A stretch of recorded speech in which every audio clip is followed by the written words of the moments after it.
Bienvenidos a este segundo conversatorio en homenaje a Carlos Monsiváis, que se titula Tres libros digitales y gratuitos.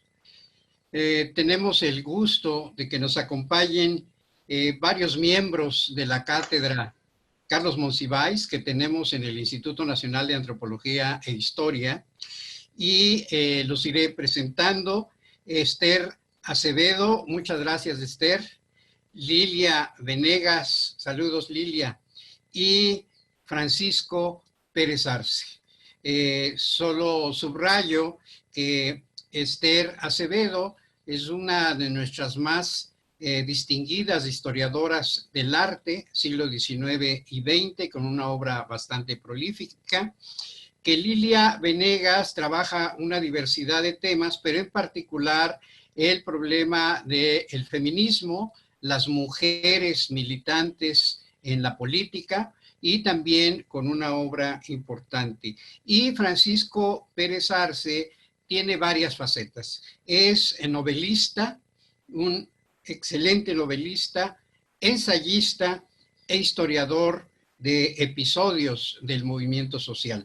En particular, su obra sobre el 68 y el ciclo que abre el 68, del 68 al 88, es relevante para tener la memoria de la importancia de los movimientos en la historia contemporánea del país. Y un servidor, Carlos San Juan, que estaré moderando este evento y a la vez haré algunas participaciones.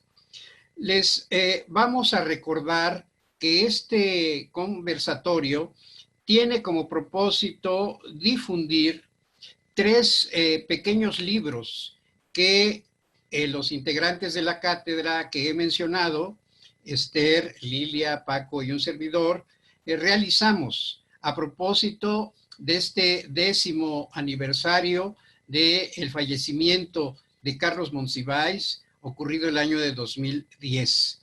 Y en ese sentido, nos propusimos elaborar textos que fueran una invitación a conocer la vida y la obra de Carlos Monsiváis.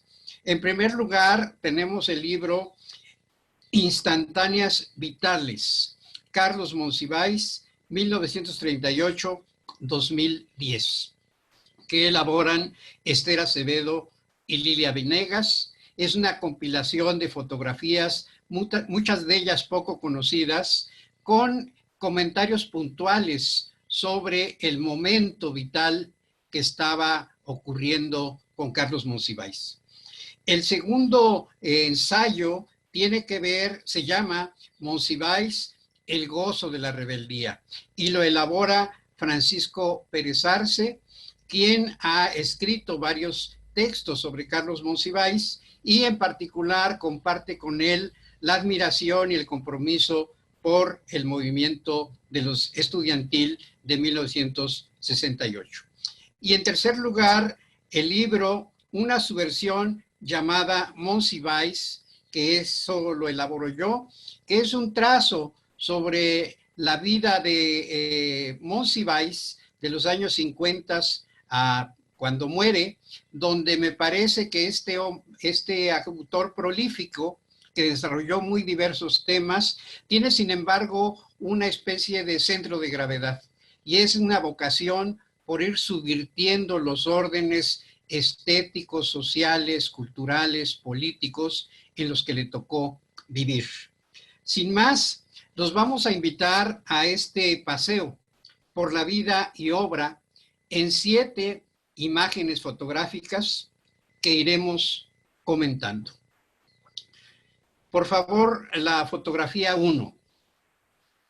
Hola, bueno, pues me tomo un poco el espacio para platicarles un poco sobre esta imagen, pero antes sobre el plan de trabajo que hicimos Esther y yo. La idea fue en efecto deambular entre algunas fotografías que Beatriz Sánchez Monsiváis, prima de Carlos, nos facilitó y pues que obviamente responden pues a un archivo de fotografías familiar. Entonces, bueno, aquí no está la foto donde Carlos es más pequeñito, pero en el libro que ustedes podrán ver, el ebook, sí, ahí está un Carlos de pues escasos 10, 12 años, no sé bien, acompañado de un perro y donde le manda un mensaje a su madre. Pero yéndonos un poquito más adelante, todavía en esta etapa de este Carlos muy joven, nos gustó presentarles un poco esta imagen porque da un poco el contraste pues de este Carlos antes del 68, después del 68, porque además él siempre centró esta atención también en la juventud y cómo el medio juega con el individuo y con sus circunstancias, de manera que la juventud, que puede parecer pues una categoría demográfica de tal a tal edad, pues nada, tiene que ver también con ese entorno. Él dice, la juventud es una construcción cultural también, y aquí lo vemos justamente así, con un par de fotografías que las dos deben haber sido pues de carácter, digamos, oficial, pero en una él tal vez, aventuremos, antes del 68 va de traje y corbata como debe ser, y en la otra ya es un Carlos mucho más, digamos, suelto, que escogió libremente lo que quería ponerse y se despeinó incluso, casi me aventuro a decir, pues para presentarse a esta fotografía de carácter oficial con un sello al lado incluso. Sobre la juventud de Carlos, ¿qué diría? Un poco paseando alrededor de esto, pues que joven, muy, muy joven, ya es un escritor. Y peor, nos dice en algunos lugares Carlos Monsiváis, pero en otras también José Emilio, que eran súper amigos desde estos años, fines de los años 50. Más que escritores eran, como les decía en broma Benítez, reescritores, porque no había manera de que entregaran un texto y pasara, ya, ¿no? Era, déjame ver, no te lo suelto, lo escribían y reescribían, puliendo y puliendo todo lo que escribían. De esta parte de la juventud de Carlos pues hay muchas formas de irle como construyendo o imaginando a partir de la instantánea de la fotografía.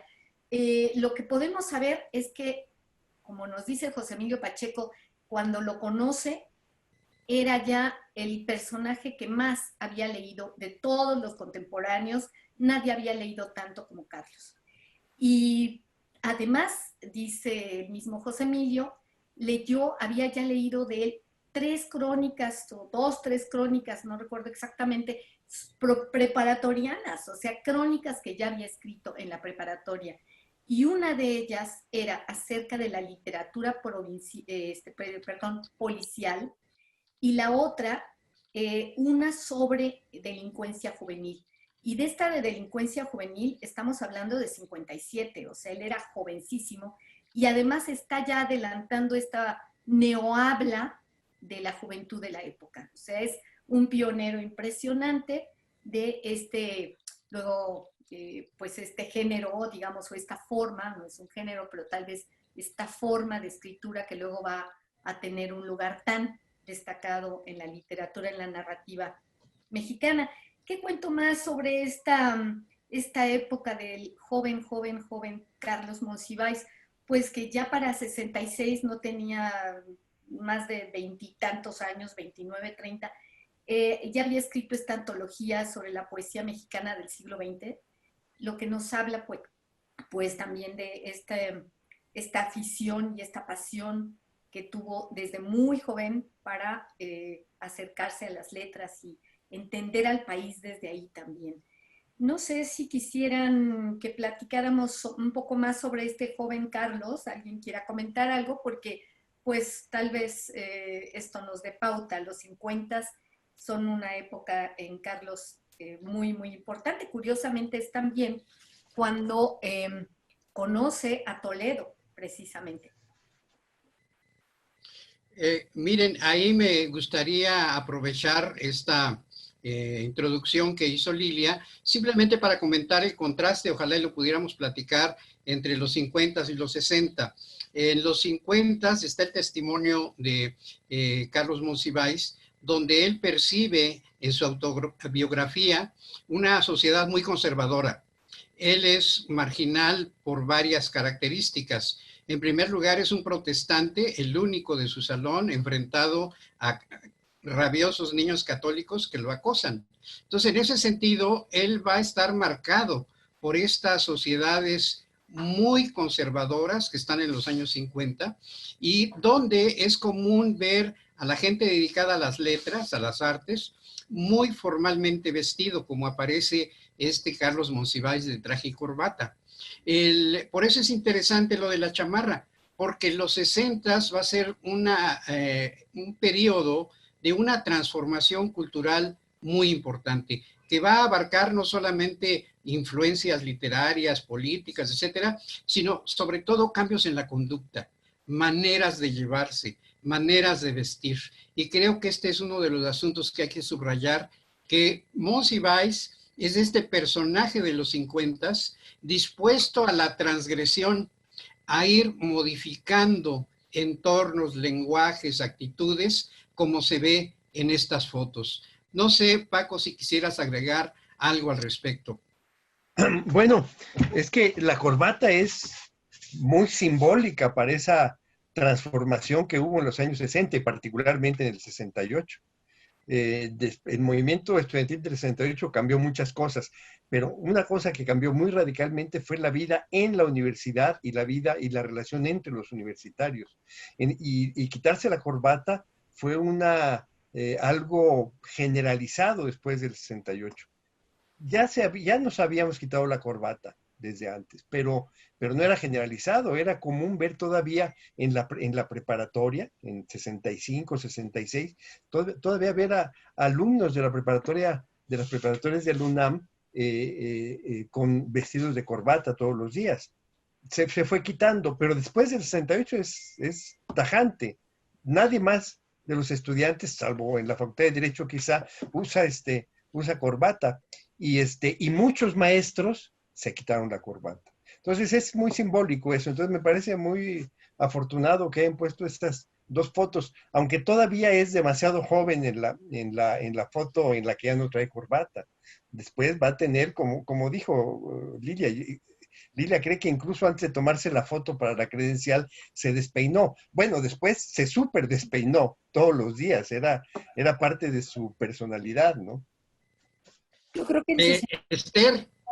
yo creo que el 68 sí marca un cambio mayor en la política cotidiana. En un panorama más amplio podemos ver también una libre sexualidad, la pastilla anticonceptiva. Yo creo que el 68 va a marcar, pues ahora sí que a nosotros como jóvenes, nosotros estábamos ahí, nosotros lo vivimos más cerca, más lejos, desde los periódicos, desde los estadios, desde muchos lados ese cambio que nos empujaba, un cambio político mayor. Estamos hablando de eso, de un cambio político mayor que lleva a esa cotidianidad que se va a reflejar en el vestido, ¿no? Por eso es muy importante este cambio de traje a chamarra. Muchísimas gracias, Esther. Y si les parece bien, nos vamos a la siguiente fotografía, la 2. Miren, aquí yo espero que nuestras compañeras nos expliquen, porque creo que esta es una fotografía fundamental para entender un rasgo constitutivo de lo que es Carlos Monsiváis.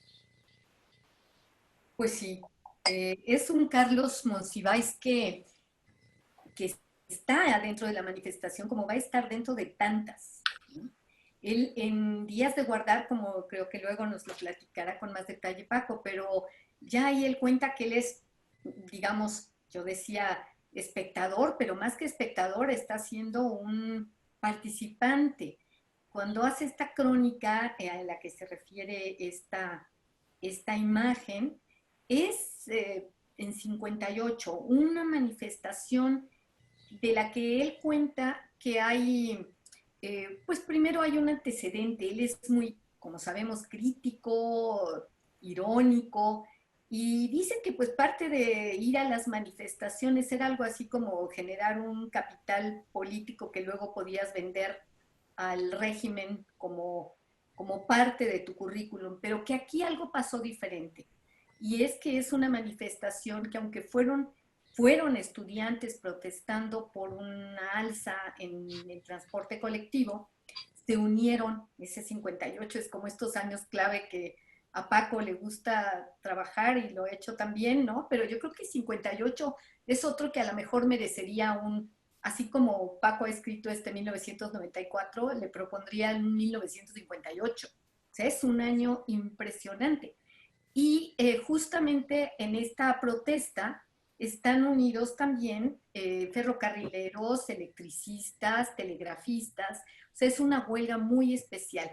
Y es también muy enigmática como imagen, porque siempre me quedaré con la duda de qué quiere decir giblos. Los giblos de hoy serán los macaneados del mañana, que es lo que dice muy claramente en una de las pancartas. Francamente es enigmático lo de Giblos, parece que puede ser un apellido de alguien encumbrado, tal vez del mismo gremio de los dueños de autobuses, como alguna vez comentábamos, pero no es seguro. Y otra de los enigmas que me queda, lo digo tal cual, es la posibilidad de que justo atrás de él esté José Emilio Pacheco, pero no lo he podido corroborar. Trae los lentes y se parece mucho y trae el mismo pegote en la chamarra que habla, digamos, de que pues no es otro que viene ahí en la manifestación, pero es un enigma. Paco dice que no es No, José yo no creo que Pacheco. sea José Emilio. Tal vez no es. Mi ilusión sería que fuera. Le mandé la foto a Cristina, pero no ha podido contestar todavía porque me encantaría que me dijera, sí, sí es. Igual y no es. O sea, eso sí no puedo decir más. De esta manifestación, pues yo quisiera que más bien Paco nos cuente, porque es, yo creo, más un tema que él platica en su libro. Yo lo que veo es esta manifestación maravillosa donde, pues, de verdad, simplemente lo que dicen las pancartas y la crónica que él hace, donde él se mete como un protagonista y donde nos cuenta, pues que además trae ya currículum en las manifestaciones de antes, ¿no? A los 16 años ya andaba de marchista. Pero sí quisiera más bien que esta parte del 58 y esta faceta de Carlos nos la platicara mejor Paco. Ay, Paco, ¿qué nos podrías decir desde la perspectiva de tu libro? Mira, a mí me sorprende que en una manifestación siga yendo de traje y corbata, en 58, 59, porque pues normalmente, pues ni tampoco en el 58, 59 uno iría, bueno, yo desde luego yo tenía 10 años de edad, pero nadie iría de traje y corbata, yo pienso, y menos en manifestaciones proletarias, porque 58 es un año importantísimo, pero es un año del proletariado, es el año del proletariado, se puede decir, de los grandes movimientos sindicales, del gran triunfo ferrocarrilero, y este es, digamos, el lado estudiantil de ese periodo. Entonces me sorprende eso de que vaya de traje y corbata. Pero por otra parte, sí, la participación de Carlos dentro de la manifestación es muy significativa. La foto por eso me parece muy significativa. No está viendo pasar la manifestación, aunque seguramente fue a hacer la crónica, seguramente fue en su carácter más bien de cronista o periodista o reportero, que interesado en ver lo que pasaba, pero no se queda en la banqueta, está dentro y está hablando con la gente, y además, a pesar de que es muy joven, la gente se dirige a él, por eso es muy elocuente la foto.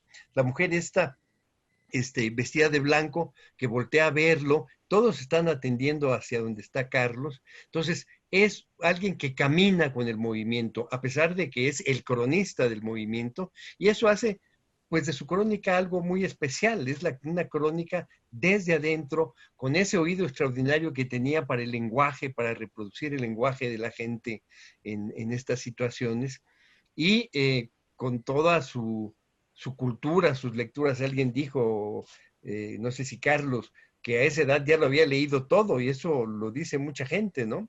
Era un lector verdaderamente impresionante, con una memoria impresionante. Entonces está ahí participando en la marcha, pero cargando con todo, con toda esa cultura, con todo ese erudición que después se va a expresar en lo que escribe. No solamente habla del lenguaje que está escuchando, de lo que está viendo desde adentro, sino que en torno está siempre este gran conocimiento de la literatura, de la historia, etcétera, ¿no? Bueno, a tomar un María. poquito la palabra, Carlos, perdón, te la arrebato. Pues sí, nada más para terminar un poco con otro de las cuestiones que se ven en esta manifestación, en esta crónica que Carlos hace, que es justamente como cierra, que es él acompañado, ahí no dice de quién, pero habla en un plural inclusivo, donde nos narra que le toca ver desde una librería cercana la represión con los gases lacrimógenos y los tubos de caucho que le informan al pueblo de las perspectivas del derecho de huelga. Y a mí me gusta mucho cómo cierra la crónica de este 58, porque va a ser otra de las líneas que Carlos va a seguir, ¿no? Que es esto de la censura, la represión, incluso el papel de la represión, decía en los talleres, en la tardanza para que en México entremos a la famosa transición o apertura o a la ficción democrática, como él también dijo en alguna ocasión. Ahí me gustaría incorporar dos asuntos. ¿Qué es el traje? El traje de Carlos Monsiváis. Si está correcta la fecha, 1958, el año es muy importante, no solo por el movimiento obrero, que bien dice Paco, es el año de esta confluencia obrera de muchos sindicatos ligados a industrias o a sectores del Estado, que se van a movilizar en un despliegue fundamental. El traje creo que tiene mucho que ver con otra vanguardia que está escondida, y es la vanguardia estética y literaria en particular. En estos años ya está Carlos Fuentes dirigiendo la Revista Mexicana de Literatura y están publicando ya artículos, ahora sí que de la nueva izquierda, de la izquierda crítica del socialismo real, de la izquierda crítica del comunismo, pero que es una izquierda. Y en ese sentido, me parece que aquí tenemos al Carlos Monsiváis de fines de los 50, ligadas a estos nuevos ambientes que se están creando en la literatura, en el teatro, en la pintura, etcétera, y que él va conociendo de manera sistemática. A diferencia de esas vanguardias, y eso creo que es fundamental, Carlos ya está en estos años en el seccional del Partido Comunista de la universidad. Es decir, él ya desde su primera adolescencia había ingresado a la Juventud Comunista, estaba atento a los movimientos sociales, y eso no va a ser frecuente, salvo Carlos Fuentes, que es una persona también muy en esa misma sensibilidad, aunque menor compromiso, pero eso no era frecuente en estas vanguardias. Y ahí creo que es muy importante subrayar que Carlos viene de esta cultura, de esta alta cultura, pero está inmerso reconociendo este pulso de los movimientos sociales. Bueno, sin más, Esther, ¿quisieras agregar algo? Yo nada más quisiera agregar un pequeño anuncio al libro, porque aquí estamos presentando las imágenes, muy pocas de las imágenes, van a ser 7 imágenes, y los libritos contienen hasta 36 imágenes, entonces la gente va a poder ampliar estas perspectivas. No solamente son estas 6 imágenes las que aparecen en los libros, ¿no? Y que estos libros se complementan, los 3. Ese sería lo que yo tendría que agregar. Muchas gracias, Esther. Si les parece bien, nos vamos a la foto 3.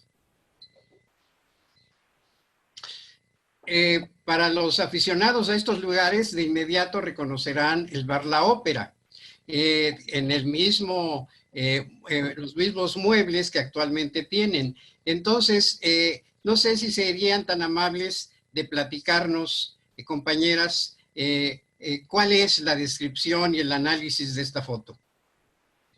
Bueno, yo creo que esta foto puede ser leída de muchísimas maneras. Es una foto muy enriquecedora del año de 1957. Ellos están, como tú bien lo has dicho, en una de estas butacas de la ópera, a la cual, debemos decir, a las mujeres no teníamos permiso de entrar. Ujú. Están Fernando Benítez sosteniendo un vaso, que sería el eje de la cultura en México, el semanario de siempre, que sería el que nos va a, a presentar las diferentes facetas de la cultura en México. Por un lado, introducirá nuevos temas, introducirá nuevos artistas, nuevos diseños para el libro, para la revista. Eh, yo recuerdo haber leído ahí los primeros artículos sobre el feminismo, también haberme dado cuenta del gran diseño de Vicente Rojo, eh, como, como su punto de vista vanguardista, pero también las crónicas de Carlos Monsiváis y todo este conjunto de tomar en cuenta las artes menores.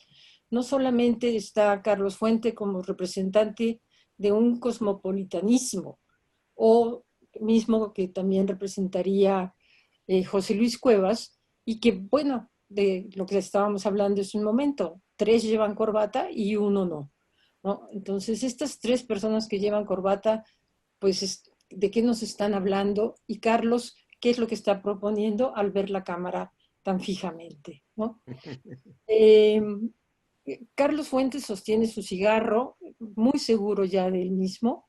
Él ya había publicado su primera novela y la gran novela de él, ¿no? Que sería La región más transparente en 1958. Y José Luis Cuevas, pues ya había presentado esta gran frase de la cortina de nopal.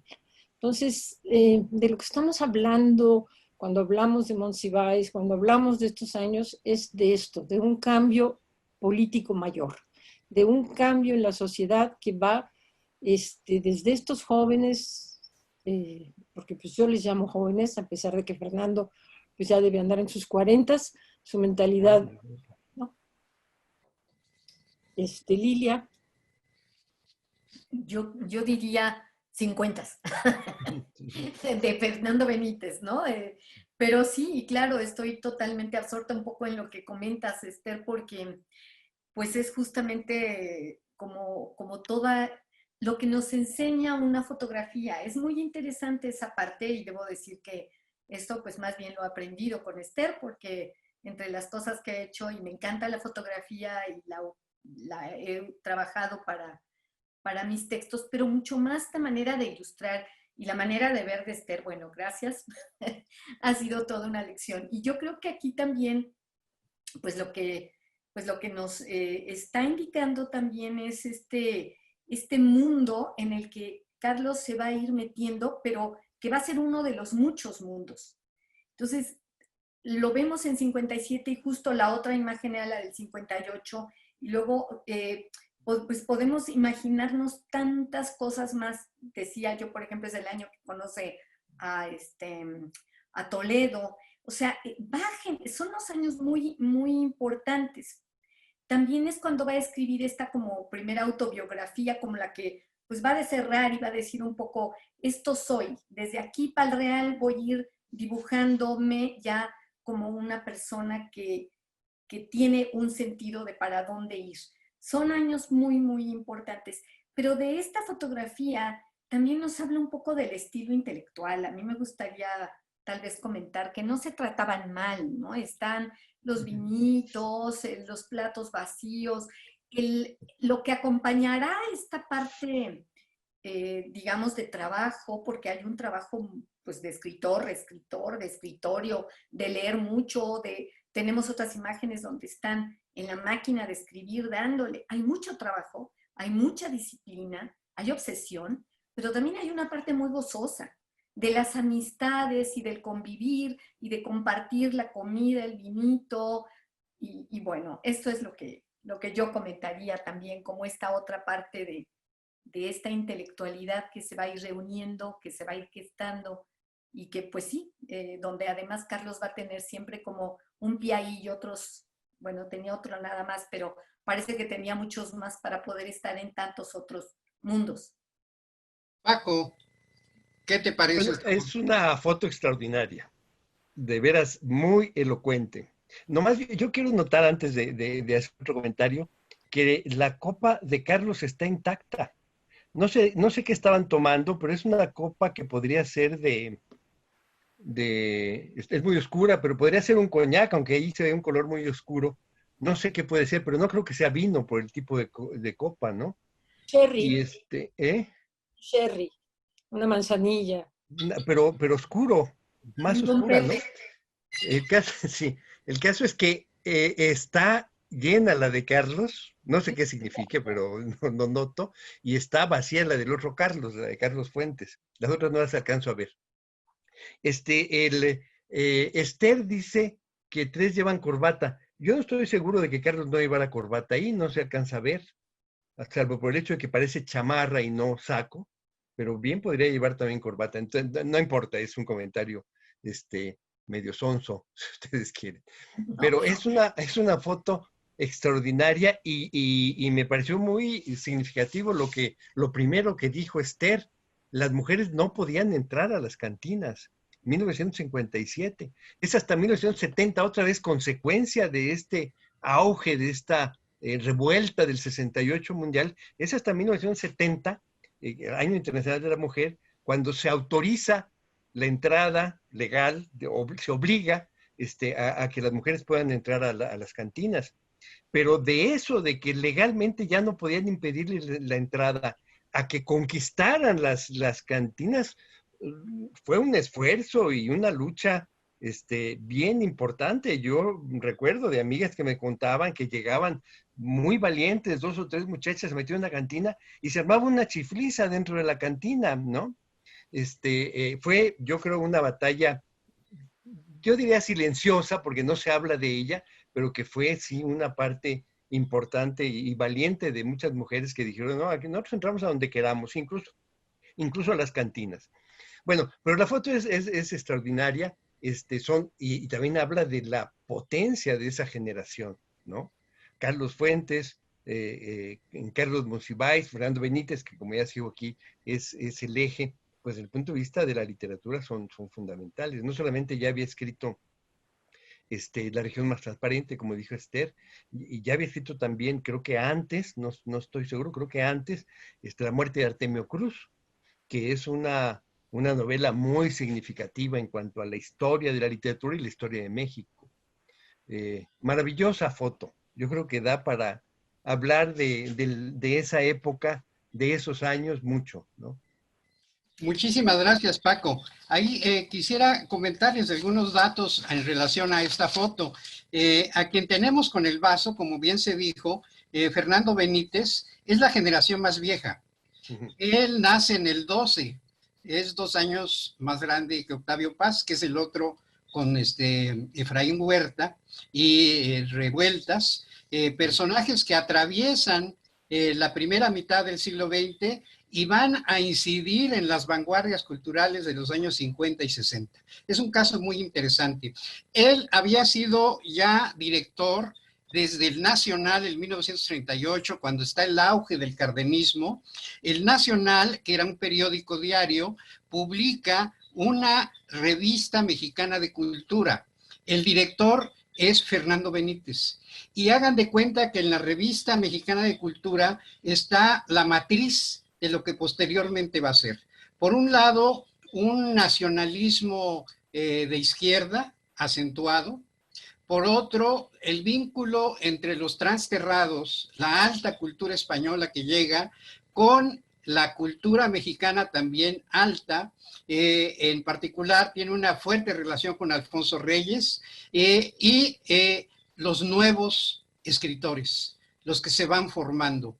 Y además un interés porque la cultura deje ser el ornato de los generales revolucionarios, que deje de ser la legitimación de los gobiernos que ya cambiaron de banderas y ahora están más metidos en la modernidad, y por lo tanto va a ser como el germen de lo que posteriormente, cuando en el periódico Novedades crea México en la Cultura 1949-61, estamos hablando de 1949-1961, es decir, en el 58 estaba como un foro de atracción de vanguardias estéticas, políticas y sociales, estaba México en la Cultura.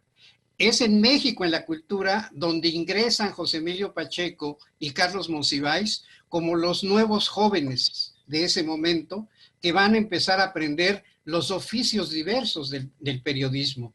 Y luego lo que ya es, digamos, la apoteosis, el órgano fundamental de los años 60, que es La Cultura en México, que va a ser un suplemento de una revista también muy importante, la revista Siempre, que aunque era de difusión bastante popular, tenía a de las mejores plumas de los años 60 y 50.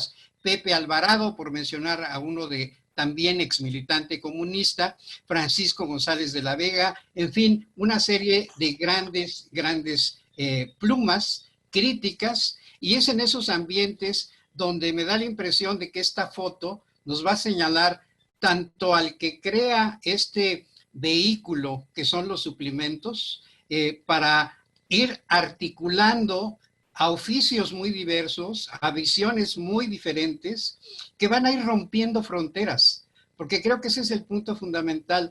Monsiváis va a ser un gran destructor de fronteras. Lo que antes en los 50 estaba hiper especializado, los 50 se parecen mucho a nuestra época, por ejemplo, en los 60 se va a ir articulando en estos nuevos foros. Y ya terminaría simplemente, perdón, ya dijeron sobre Fuentes, fundamental, solamente diría que Fuentes es la vertiente política de esta vanguardia. Sobre todo en el 58-61, Fuentes va a ser, digamos que la cabeza de posicionamientos políticos muy fuertes, tanto dentro del movimiento obrero, la revolución cubana y la nacionalización de la industria eléctrica. Entonces, en ese sentido, Fuentes es un personaje fundamental en este proceso. Y Cuevas, obviamente, es la opción de una modernidad muy radical, no necesariamente muy metido en la política, pero sí dispuesto a la transgresión estética total.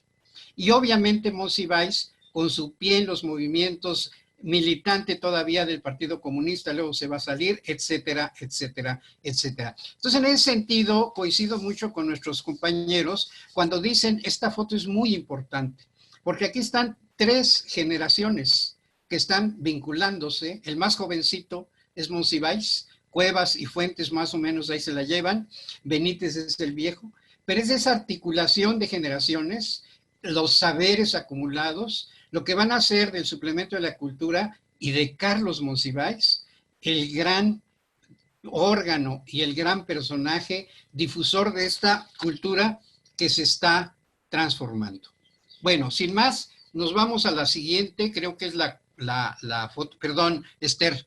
Sí, nada más una pequeña comentario. Carlos no bebía. Entonces yo creo que por eso es que su copa está llena. Exacto. Él en las reuniones no bebía. Es todo. En general, él dice que nunca bebía. Carlos Monsiváis asegura que él no le entraba a esos asuntos. Tal vez tenga que ver con su formación protestante, que era bastante fuerte. No sé, pero él no le entraba. No, no lo bebía, nos consta. Bien, entonces nos vamos a la siguiente foto, creo es la 4. Compañeras, ¿qué nos pueden decir de esta fotografía? Bueno, pues esta fotografía en una exposición del Estanquillo les llaman las 3 esencias viajeras. ¿Por qué? Porque para ellos 3 el viaje era muy importante. Como Carlos San Juan está hablando ahorita de cómo romper esta estructura que se sentía congelada en México, ¿no? Entonces, si utilizo yo estos términos de Carlos San Juan, estos 3 personajes al viajar adquirían otra visión del mundo. mismo que se incorporaba. García Márquez ya había escrito 100 años de soledad. O sea, no estamos viendo a tres personajes que apenas empiezan, sino ya son gente muy consolidada.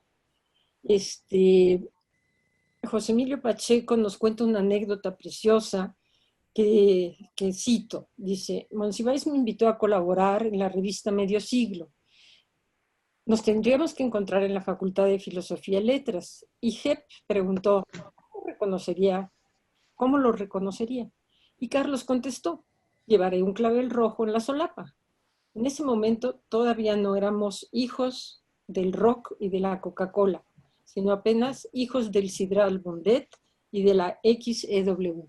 Para mí esto es realmente conmovedor que José Emilio recuerde así toda la amistad con Carlos.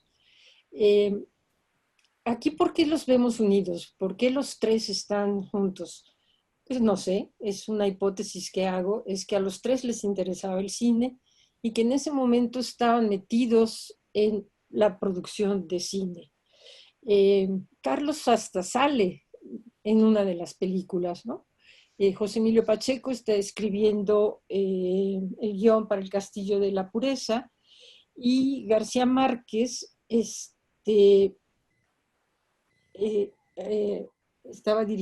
había escrito el guión para En este pueblo no hay ladrones de 1965. Entonces, como dicen, también la copa de Carlos es la más llena, ¿no? A José Emilio ya se fue y está... Es lo que tendría yo que comentar de este momento. Y bueno, aquí sí, los tres sin corbata ya, 1965 es esta foto, ¿no? Paco, desde tu trabajo, ¿qué nos podrías decir de lo que hace Carlos Monsiváis en términos de innovación de lo que fue la crónica? Pues esta foto yo creo que se habla más de una relación cinematográfica, como dice Esther. Y sí, Carlos, como sabemos, fue actor de muchas películas, siempre muy secundario, pero hay una que no era tan secundario, la de los Caifanes, tiene un papel extraordinario ahí, en el papel de payaso borracho, ¿no? O algo así, ¿no? De Santa Claus borracho, que es una actuación verdaderamente extraordinaria. Yo creo que es su máxima actuación en el cine. Aquí me recuerda mucho, En este pueblo no hay ladrones, como dice Esther, por eso está seguramente con García Márquez, que también tiene un papel no tan bueno, pero también ahí está sentado en una cantina, ¿no? Me parece. Yo en esta foto no diría mucho, salvo por el año, en el 65, pero no está expresada en esta foto. Obviamente el 65 es un año muy significativo para los movimientos sociales. Es el año, hay dos acontecimientos que después se va a ver su enorme importancia. Uno ya se ve en ese momento, que es el movimiento médico. 65 es el movimiento médico, que va a ser uno de los antecedentes muy importantes del movimiento del 68 y tiene una trascendencia para todos los movimientos sociales posteriores. Y el otro es el ataque al cuartel Madera en Chihuahua, que es 23 de septiembre de 1965, una fecha muy significativa por el año, no por la foto, pero por el año. Esas serían dos fechas muy, muy importantes a recordar, ¿no? Históricamente. Muchas gracias, Paco. Lilia, ¿qué nos podrías agregar? Bueno, a mí me jala mucho esta amistad entre Carlos y José Emilio Pacheco, que en efecto fue entrañable, fue larguísima y pues hay como lo que cita Esther, este primer momento de su amistad que es tan bonito y luego muchos años después José Emilio escribe una entrevista ficticia porque nadie lo estaba entrevistando, juega con que hay una persona, una mujer que lo entrevista más joven, etcétera, pero donde él justamente le dice que, bueno, él en papel de la entrevistadora dice que si conoce a Carlos, que cuente de él, y dice, pues no lo conozco, y tengo todos los años del mundo, pero hay tantas cosas que no sé de él. Siempre esta sorpresa de la amistad, de una personalidad tan rica y el respeto que se tenían entre ellos. No sé, a mí creo que esta es una joya de la vida de Carlos y de José Emilio, esa amistad entre ellos. No sé si... Muchas gracias. Muchas gracias, Lilia. Pasamos entonces a la siguiente foto, por favor. Bien, aquí muy interesante, seguramente para los que peinamos canas sabemos exactamente de qué se trata. Está aquí este famoso presentador, tan famoso que ya se me olvidó su nombre. Raúl Velasco. Raúl Velasco, y tenemos a Salvador Novo, otro de los grandes representantes de estas generaciones de los años 20, 30, 40, que van a transitar a la siguiente segunda mitad del siglo, con una influencia también muy fuerte, y a un joven trajeado, Carlos Monsiváis. ¿Qué nos pueden decir, compañeras, sobre esta foto? Bueno, pues es una de las otras grandes facetas de Carlos que ha llamado mucho la atención, que lo hace, yo diría, en muchos sentidos irrepetible, pero de verdad, como un intelectual, un escritor, un cronista, todo lo que se diga, el género, Carlos Monsiváis, pero además irrepetible en este sentido, o sea, este personaje que está en estos mundos tan diversos y que uno de ellos, porque muy claramente Carlos lo dice y lo ve muy pronto, que es la televisión es el eje de la cultura popular desde mediados del siglo XX, y él forma parte con la pena de esa tradición televisiva. La critica, hace, pues claro, tiene crónicas muy, muy interesantes donde toma esta distancia, pero él forma parte de eso porque Carlos forma parte siempre pues de la vida de México sin, digamos, sin una exclusión de lo que él considera lo más importante, lo que la gente ve, lo que la gente escucha día a día. Raúl Velasco, en efecto, tenía estos programas, como decía Carlos, o los que peinamos canas. Sabemos muy bien que era un domingo de televisión larga, con unos programas eternos. Y aquí Carlos está acompañado justo de Salvador Novo. Y sí me parece que es esta, digamos, bisagra, pues, entre este mundo intelectual y este mundo mediático, y que en el que Carlos además va a estar desde, pues yo estaba pensando, 67, empieza a trabajar en la UNAM, produce programas de radio, pero no, desde antes, cuando es niño, pues ya era el niño catedrático, o sea, ya tenía una presencia en el radio, en este concurso donde difícilmente alguien le podía ganar, en preguntas pues, que hacían lucir su memoria y erudición y su mundo de lecturas que ya traía atrás. Y esta imagen es linda también porque pues también nos habla de otra amistad de Carlos, de otro respeto. No sé qué tan cerca hayan sido como amigos, pero siempre está esta figura de Salvador Novo, y pues ya en el 2000 él escribirá este libro que le dedica a Salvador Novo, Lo marginal en el centro, que además es Salvador Novo, Lo marginal en el centro, y es una clave para entender a Carlos, ¿no? Lo es también, como lo veremos después, en el mismo mundo, no solamente de la literatura y el mundo popular, como aquí la televisión, pero también de la academia. Carlos historiador, que es otra cosa que tampoco quisiera que se nos olvidara. Y pues nada, creo que eso es lo que me gustaría destacar de esta imagen del Carlos mediático. Gracias, Lilia. Esther, ¿qué nos puedes comentar? Yo les podría comentar acerca de la incomodidad de los tres personajes en esta fotografía. O sea, Salvador Novo está que no se aguanta. Dice, ¿yo qué hago aquí? Me quiero parar. Tiene las manos en el sillón y dice, ya, me voy. Carlos está así como diciendo, ¿y yo también qué hago aquí? Con un gesto de mal humor.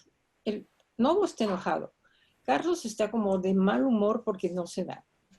Y el hippie que quería ser hippie, que sería Raúl Velasco, pues no se le da el ser hippie. Toda la parte del muro de atrás nos está hablando de esta cultura kitsch que se transmitía en estos programas de televisión los domingos, ¿no? El cuadrito con su arroyito, las bailarinas, los jinetes, la señora en el caballo, así, los libros empastados descuidados que están ahí de relleno, en fin, como que nadie se siente a gusto ahí. Yo me pregunto, ¿por qué? ¿Por qué están incómodos? Sería algo a resolver. Ciertamente la amistad de Carlos con Novo fue una amistad larga, fue una amistad que los unía tanto por la homosexualidad, como por la poesía, como por la pintura, como por el grupo de los contemporáneos, del cual Carlos fue un buen coleccionista de esa obra. Sería lo que yo tendría que decir. Paco, por favor. Es una foto muy significativa. Me sorprende siempre el buen ojo que tiene Esther. Yo no había visto tan claro como eso. Los tres están muy incómodos, ¿no? Lo que no estoy seguro que sea, yo creo que no es siempre en domingo. Yo creo que, no sé, debe ser 66 probablemente esta foto por ahí. Y yo creo que antes Raúl Velasco tuvo un programa nocturno, antes de empezar, creo. Con su larguísima historia de Siempre en Domingo, que fue muy significativa durante muchos años, pero me parece que es antes. Yo creo que están en un estudio de televisión, ¿no? Y esa es la cámara, la que está a la derecha, y está seguramente a punto de empezar, me imagino, y está enfocando a Raúl Velasco, que va a presentar a dos poetas de dos generaciones, o algo por el estilo, me imagino. Yo creo que es un programa nocturno, habría que checar la fecha. Sí, en efecto, están muy incómodos. Carlos Monsiváis no sabe dónde poner las manos, está así como, chin, ¿no? Como dice Esther, ¿qué hago? ¿Y ahora qué hago? ¿Y ahora dónde me pongo? ¿No? Y, y el otro comentario de lo hippie que no se le da, en efecto no lo había pensado, pero lleva su cuello de tortuga y un medallón ahí en medio, ¿no? Como, mientras que los otros están muy formales, no solamente de corbata, sino de traje cruzado. Es una foto fantástica que creo que daría para mucho, sobre todo si supiéramos exactamente la fecha, ¿no? Muy amable, Paco. Simplemente me gustaría enmarcar algún tipo de contexto histórico en torno a esta foto, porque tiene que ver con estas aventuras de Carlos Monsiváis, donde fue uno de los pioneros, ¿no? Esta disposición a entrar a las llamadas, en los años 50, 60, industrias culturales, ¿no? El papel creciente de la radio y la televisión, que también tocaba de manera marginal a la cultura. Entonces, en ese sentido, creo que esta foto está mostrando, pues, esta presencia, este interés. Coincido en que están todos molestos, pero supongo que nadie obligó a Carlos y a Salvador Novo a ir, y que finalmente fueron. Entonces, en ese sentido, es esta sensibilidad para ver que el mundo de la cultura está rompiendo fronteras y que está ingresando a las industrias culturales. Cabe subrayar que este aspecto del interés de los intelectuales por los medios tuvo un momento fundamental con García Terrés como el director de difusión de la UNAM, cuando crea toda la radio UNAM, y donde Nancy Cárdenas es la que involucra a Carlos Monsiváis en la intervención, ya primero como invitado y luego como conductor y productor y principal ocurrente de lo que ocurría en sus programas, que al parecer eran verdaderamente sketches, puestas en escena muy cómicas, que según dice el mismo Carlos Monsiváis, cuando la vio el secretario general de la UNAM, mandó cerrar su programa, porque dijo que eso no era posible. Entonces, en ese sentido, lo que sí me gustaría subrayar es este papel de Monsiváis, otro de los rasgos que lo van a distinguir de muchos de las vanguardias culturales, es que están dispuestos a entrar a la tele, están dispuestos a entrar al radio, están dispuestos a adaptar sus discursos a los formatos de los medios, pero además, como bien sabemos, se dedica también a la cultura de masas, ¿no? a esta cultura que van a producir las industrias culturales, y le va a entrar y va a ver sus papeles ambivalentes, a veces de sumisión, a veces de autonomía, que van a jugar los grandes personajes derivados de los medios. Entonces, en ese sentido, sí creo que esta fotografía es testimonio de esa otra fractura que va a ocurrir en los 60s, donde se va a vincular la cultura con algunos aspectos todavía marginales de lo que es la radio y la televisión. Si les parece, nos vamos a la siguiente fotografía. Por favor, compañeras.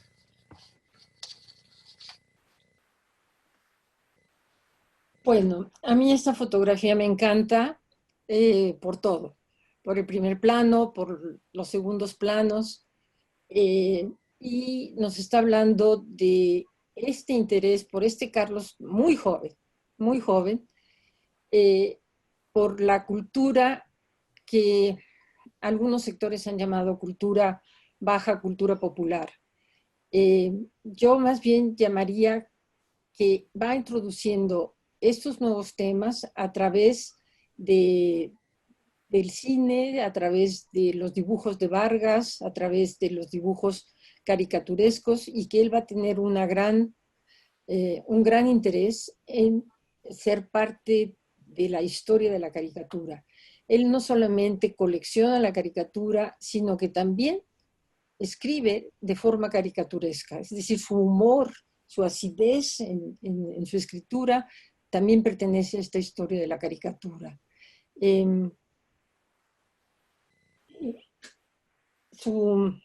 Por ejemplo, el saco de pana, pues es un saco de todos los jóvenes tuvieron un saco en los años 70 de pana y iban con él para todos lados. Marilyn Monroe llegó a ser así como el ídolo de esta juventud, y aquí vemos estos dibujos apenas esbozados. ¿Alguien más quiere decir algo? Lilia. Bueno, pues no, incluso fue personaje de caricatura, que esa es otra cosa, en alguno de estos de los supermachos, no sé si claro, muy pocos de los que ven el programa tal vez recordarán, porque estamos hablando de la prehistoria, el año 2 Conejo. Pero y en Chanoc también. Chanoc, y donde él incluso fue, ¿no? Era el sabio Monsiváis, si mal no recuerdo. Entonces, sí, es de nuevo esta cercanía de Carlos por tener digamos, no perder tierra, no perder piso, el interés y la obsesión por México y la ciudad.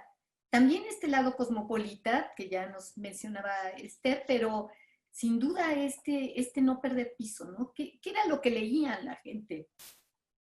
Pues, lo que leíamos los chavos cuando éramos chavos, cómics. Lo que hacía con mi domingo era ir al puestito de la esquina y comprar un cómic, ¿no? Chanoc, ¿cómo se llama? Mimín Pingüín, no sé. Era lo que la gente ve. Él está... veo esto, pues, y esto es de lo que me gustaría destacar. Esta intención de no perder jamás piso, tierra, y no acotarse a un pequeño mundo cómodo, sofisticado, amable y agradable, sino además con gozo, diversión y buen humor, pero no perder tierra. Eso es lo que yo veía. Muchas gracias, Lilia. Paco. Pues mira, yo creo que en esta foto vemos al Carlos Monsiváis que va a ser después. Yo creo que ya está creando su personalidad, su personaje, porque acabó siendo un personaje de la cultura mexicana en general. Y ya aquí, ya no trae corbata, ya no trae el saco, ya no se peina, digamos, ¿no? De esa foto, la primera que vimos, que estaba muy bien peinado, y otra que medio despeinado, bueno, aquí ya está muy cerca de lo que va a ser después, ya con canas y con mucho menos pelo, pero ya está el Monsiváis, que va a ser el gran personaje de la cultura mexicana, aparte del gran escritor, que es otro asunto, era el gran personaje, y su cercanía a la cultura popular, pero también a la cultura mundial, porque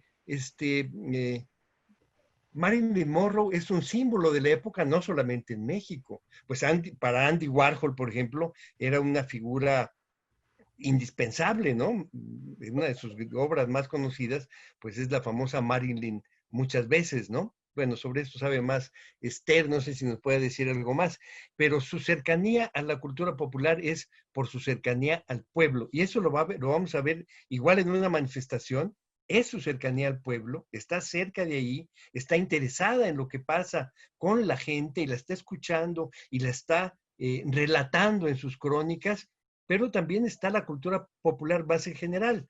Y aquí su relación con, bueno, lo importante que es para él la familia Burrón, por ejemplo, es la cercanía a esa cultura popular y a la Ciudad de México, porque si algo representa a la Ciudad de México es la familia Burrón.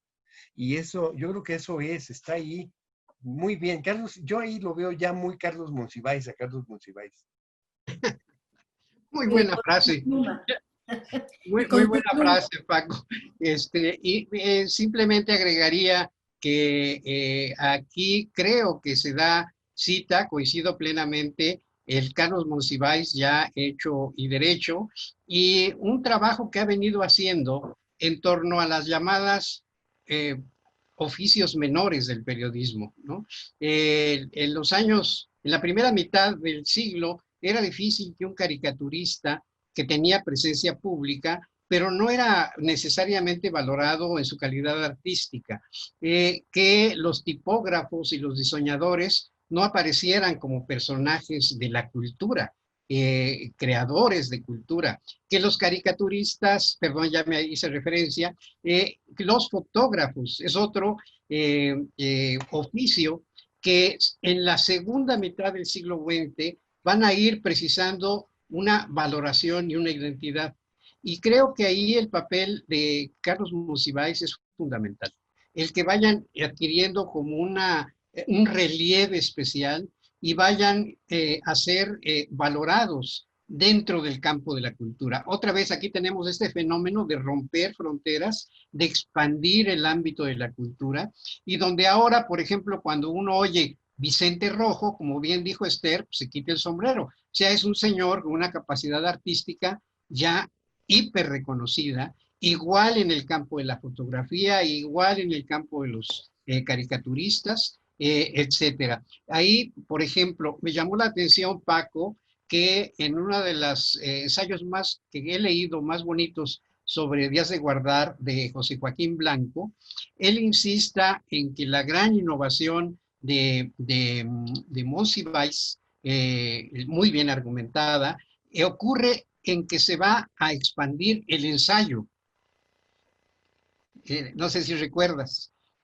Luego viene todo el trabajo de Monsiváis que revalora la crónica, que le va a dar un estatuto autónomo, y donde a estas alturas ya no necesitamos decir que la crónica es muy importante porque es ensayo.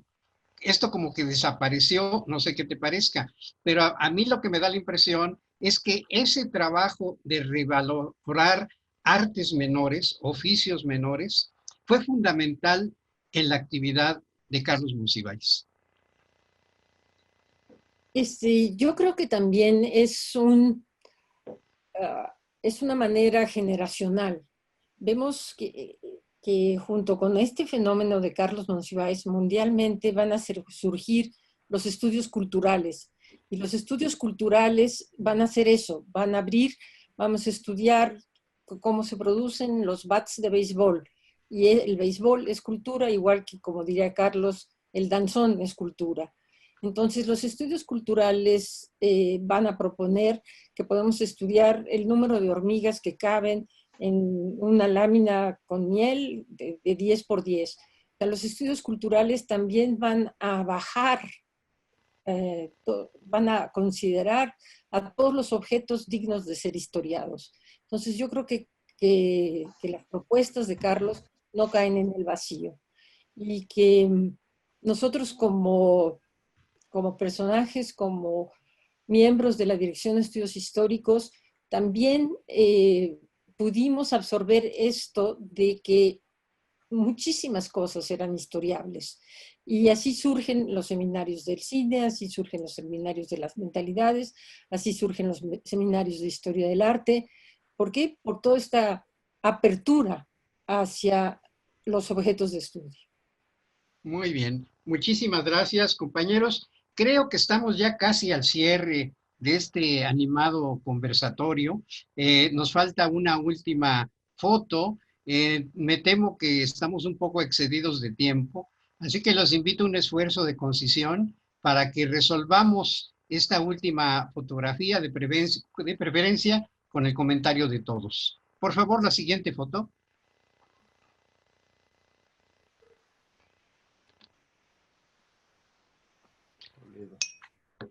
Esther, ¿qué nos puedes decir de esta foto?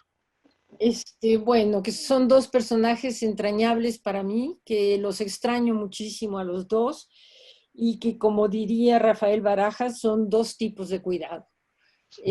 Son dos almas que se encontraron, que los dos rompieron estos moldes de alta baja cultura que no tienen por qué llamarse así, sino que es la cultura de los seres humanos que habitamos esta tierra. Para mí las manos de Toledo convierten todo en un objeto precioso. Y las palabras de Carlos y la ironía de Carlos, como dice Lilia, me pone los pies sobre la tierra. Esos serían mis comentarios finales. Y pues les propongo a todos los que nos están viendo que vean el libro, que es gratuito y que es digital y que lo compartan con muchísimas personas. Gracias. Muchas gracias, Esther. Lilia, por favor. No, bueno, pues súper comparto lo que dice Esther. Yo cuando veo esta foto, lo que se me mueve es el corazón. O sea, realmente ahí son, como bien dices Esther, personajes entrañables y que, bueno, pues fueron juntos, caminaron juntos, deambularon juntos buena parte de sus vidas. Sé que se conocieron en 58 y cuando en alguna ocasión tuve la oportunidad, bueno, prodigiosa de ir a Oaxaca en compañía de Carlos, pues justo fuimos a visitar a Toledo y pues nos tomamos una foto que yo no guardé, yo no sé cuándo está, pero pues el cariño que Carlos le tenía a Toledo y el respeto y el cariño de Toledo a Carlos era muy, muy evidente. Y pues no sé qué más podría decir que, pues que en efecto, una invitación para leer estos libros electrónicos en los que hemos pues tratado de pues, contextualizar, platicar más sobre estas instantáneas vitales y donde cerramos justo con esta imagen, bueno, no cerramos con esa imagen porque nos regresamos a la vida de Carlos como académico, como historiador en la Dirección de Estudios Históricos, pero que francamente es, creo, de algún modo lo que cierra una buena imagen para cerrar por lo menos esta plática. Y Paco, ¿qué nos puedes decir?